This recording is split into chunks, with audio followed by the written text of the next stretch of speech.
मार्जवल कयो त हीअ असांजो शायदि आगाणी जो घर आहे। हीअ ऑफिस आहे, गवर्नमेंट जी रेंज ऑफिस आहे। उन ते कब्ज़ा कई वेठा आहिनि। कुझु चवां थो इंचार्ज मां आहियां, मुंहिंजो फ़र्ज़ु आहे मथे आला अमलदारनि खे ॿुधाइणु। हीअ जेको आहे सो नाजाइज़ वेठो आहे, उहो असां ते पियो कंप्लेनूं करे। तव्हां इंक्वायरी कंडक्ट कयो, ॾिसो हिनखे बि इंक्वायरीअ में आणियो।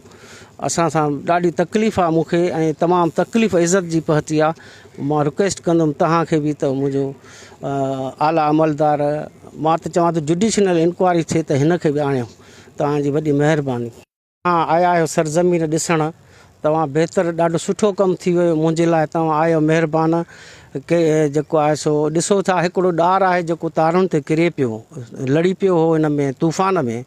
उहो कटराए वापडा जे रिक्वेस्ट ते बाबा ही बार बार ट्रिप थी थिए लेन, हुनखे लॻनि था पिया। उहो असां हिकिड़ो वॾे उते रखियो आहे, जमा पियो आहे। आगाणी आहे शाहिद, उनजो तकलीफ़ आहे, उनखे उनजो ज़ाती मसइलो आहे मूंसां। उहो उन वठी सोशल मीडिया ते ब्यूरोक्रेसीअ खे मूंखे परेशान कयो अथई खामखा। पाण जेको आहे सो आहे 9 ग्रेड जो, ऐं करोड़नि जूं गाॾियूं अथसि। हिकु फॉर्चूनर अथसि ऐं हिकु जेको आहे सो किया स्पोर्ट आहे हिन माण्हू वटि। उनजी मां तव्हांजे तवको सां अपील थो कयां पंहिंजे ब्यूरोक्रेसी साहिबान खे त मूंसां इंसाफ़ कयो ऐं हिन जी बि इंक्वायरी कयो त हिन एॾी मिल्कियतूं किथां आंदियूं आहिनि। ऐं जेको आहे सो इहो मूंखे जेको आहे हिन परेशान कयो आहे। मां 24 कलाक सर्विस कंदड़ हिकिड़ो माण्हू, ऐं सॼे मुंहिंजे ऑफिसर साहिबान खे मुंहिंजी ज़ाती तौर ते ख़बर आहे त हीउ ग़लति कमु को न कंदो आहे। मुंहिंजे प्रेस जे भाइरनि खे ख़बर आहे, जस्टिसनि खे ख़बर आहे, जेकी बि हिते ब्यूरोक्रेसी असांजी लाड़काणे में आहे, उन्हनि खे मुंहिंजी तबियत जी ऐं कम जी सॼी ख़बर आहे त मूं छा कंदो आहियां ऐं मुंहिंजो किरदारु कहिड़ो आहे, हिन जो किरदारु कहिड़ो आहे।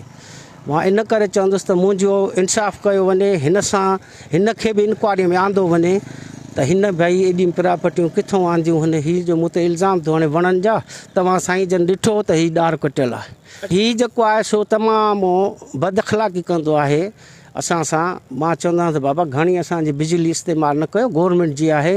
इन बिजलीअ ते थोरी सख़्ती कई विच ते, उन सां मुंहिंजी मुंहुं मारी थी। काफ़ी टाइम थी वियो आहे, यको सिलसिलो हलंदो आयो आहे त भाई गवर्नमेंट जी बिजली इस्तेमालु न कयो। घणी असांजा मोटर वग़ैरह घटि था हलनि, उहो इन जे करे यको चप आहे, इहो कंदो ईंदो आहे काफ़ी। ऐं ॿियनि ऑफिसरनि सां बि कंदो ईंदो आहे। सॼे ऑफिसरनि खे ई ख़बर आहे त हीउ ब्लैकमेलर आहे।